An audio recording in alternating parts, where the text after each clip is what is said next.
In this week's video, I take a standard door and show you the painful steps that I took. Well, I screwed up. To turn it into a one-of-a-kind desk.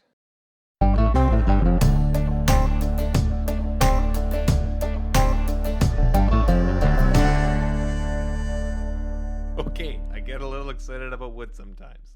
What's up, guys? It's Johnny with Heart to Home Woodworking, and let me just start off by saying that this is single-handedly the most frustrating project I have ever taken on. If you guys want to keep your sanity, then I recommend you guys don't try anything like this at home, and instead just enjoy watching me struggle. Had I been smart, I would have done some more research into doors prior to taking on this build, because what I learned very quickly on was that there's a thing called hollow core doors. Often used for interior applications, they are filled with styrofoam and they offer no structural support laying on the flat like this. So my solution? Let's laminate some plywood to it. But before I could get to cutting, I remembered that I had my brand new table saw, so I went and grabbed that. To see my initial thoughts on the Metabo job site table saw, be sure to click the link right here for more information.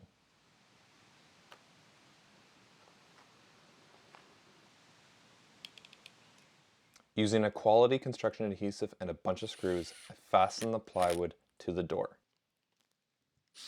It made it stronger, but as you'll see later on, it was not enough. Next came the pouring day, where I did a video chat with my client to make sure I was getting everything exactly how they wanted it. And I used the assistance of my lovely wife, Rania.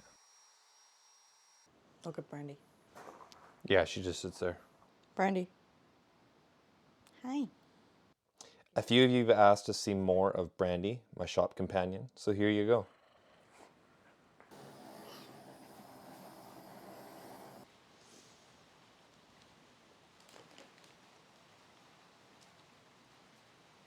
So Shelly, it is a possibility that when I go to clean everything that I damage the paint. I may have to repaint it.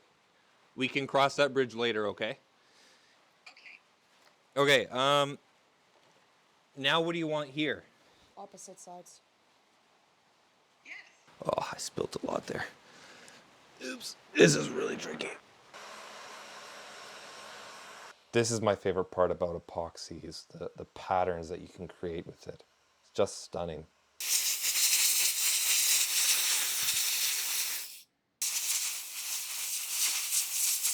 My shop is basically an old barn that I've made slightly more comfortable to work in.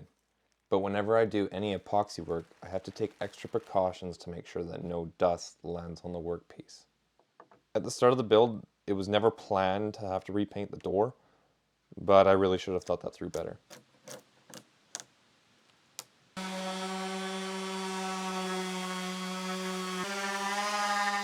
After sanding everything down for a couple hours, I discovered one major flaw. The entire piece was bowed. So after a few days of trying to figure out what to do, we landed on making a custom metal frame that we could bolt to the piece to keep everything true and level to each other. I then loaded everything into my truck and then went to my parents for help.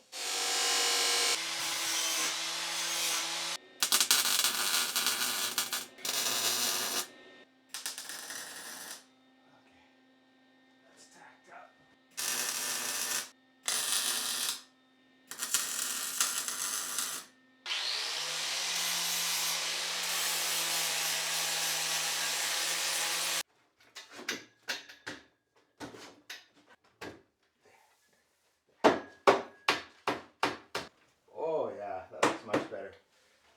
Is it straighter? Looks much better. Oh yeah, I can live with that.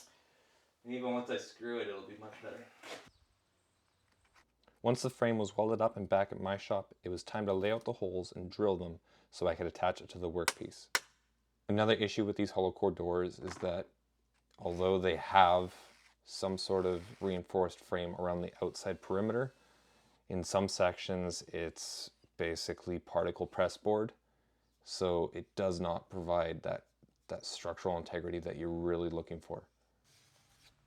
After filling in the holes and giving it a quick pass with a sander, it was time to paint the bottom.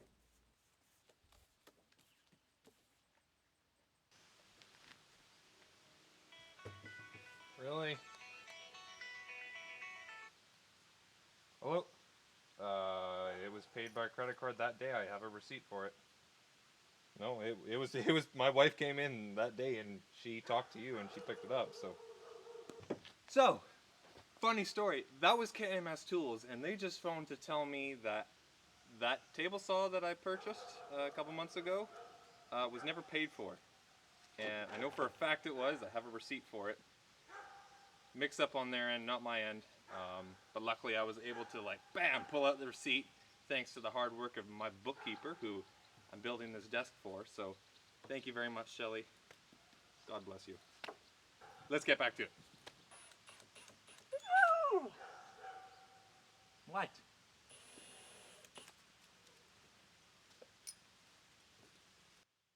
So I picked up these awesome table legs from Rusty Design out in Ontario. Overall, I'm really impressed with the build quality, and I recommend them to anybody who's looking to get a nice set of table legs. I'll leave the link for their website in the description below. My next step was to paint the metal frame, but before I could do that, I wanted to make sure I did any final touch-ups with the grinder and the wire wheel. Anytime you want to be painting metal surfaces though, it's always a good idea to use a grease and wax remover. This will ensure a nice clean surface for the paint to adhere to.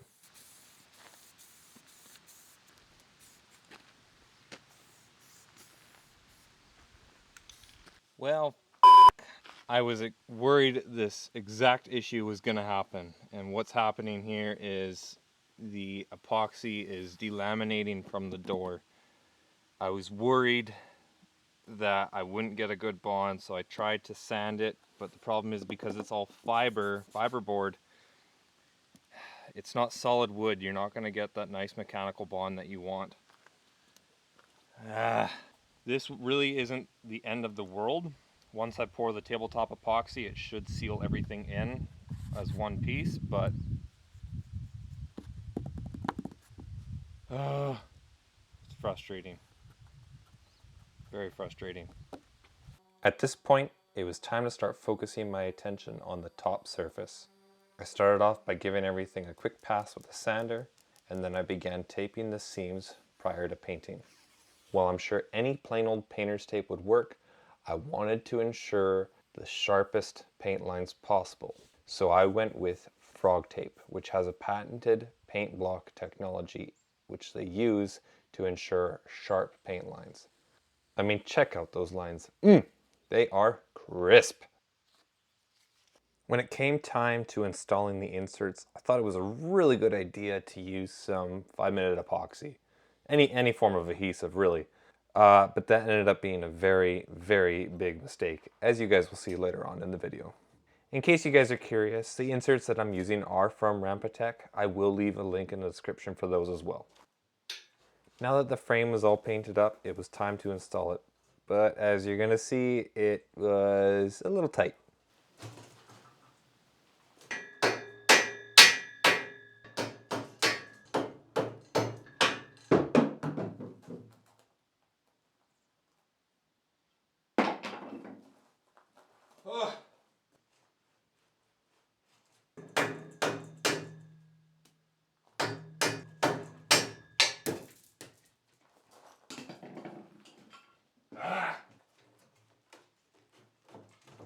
The next issue came when I went to install the bolts. When I pre-drilled everything, I drilled it to pretty much the exact size of the bolt, so I didn't really allow any room for shifting, per se. That was a big mistake on my part. So what I ended up doing was having to re-drill many of the holes, and by doing so, I was also drilling into the inserts, so I was damaging the threads. It was just a nightmare. Just with the way everything worked out, we knew we had to have the back side of the frame separate from the rest. So some areas that we had to address were the back two corners. And our solution for that was using JB Weld, as it bonds to metal. And once it's dry, it can be sanded down and painted. Unlike this build, which seemed to be getting harder and harder as time went along, my YouTube channel seems to be growing quite well, and I'm very pleased with where it's at. If you guys are getting anything from this video at all, be sure to give it a thumbs up, hit that subscribe button and leave me a comment down below. I'd love to hear from you guys. I love interacting with you guys, and I absolutely love creating content for you guys. So obviously this corner was still delaminating, so I actually had a really simple idea, and I don't know why I thought about it sooner. Just use some CA glue. It worked beautifully. Finally, I was at the point where I can start prepping for the tabletop epoxy. But unfortunately for me, during the pour, I made some critical errors that cost me a lot of time and money. Mistake number 1, I used a drill to mix tabletop epoxy. The problem with tabletop epoxy is that it doesn't have the same open working time as you would with deep pour epoxy. So trying to get all the bubbles to rise to the surface doesn't work. So when you're mixing, you have to be a lot more gentle. You should use a mixing stick rather than a drill with a paddle. So what ended up happening was I had lots of surface bubbles. Issue number 2, when you hit cold temperatures before epoxy has had enough time to cure properly, it can cause the top surface to blemish, creating small dimples and ripples. So where things went wrong for me was that night there was an unforeseen cold front that came in and my shop dropped to 0 degrees. I'm not gonna lie, I was pretty upset by this. I didn't know what to do. So after a few days, I finally decided that the best course of action was to try attempting a second tabletop pour. This time I did it in a more controlled environment in my living room, and my wife was not very happy with me. Now I know some of you are going to be wondering, well, why didn't you just sand down the tabletop epoxy or polish it out? First and foremost, I don't have any polishing equipment. And yes, I could have sanded it down, but problem number 2 is that the tabletop epoxy was poured up to the level of the metal frame. So if I were to sand it down, I risk sanding off the black paint from the metal frame, which was just not an option for me whatsoever, because trying to repaint that metal frame without painting the tabletop epoxy would be damn near impossible. So you guys remember when I glued up those inserts? Well, that was also a mistake, because what happened was the glue ended up filling the threads, so I couldn't seat the bolts all the way into the inserts. So my solution for that was basically take out all the existing inserts and put in new ones. Now it was time for the finishing touches. I picked up this desk grommet from Amazon, and installing it was a breeze. I'll be sure to leave a link in the description below for those. With that done, it was time to wrap everything up and prepare for delivery to the client.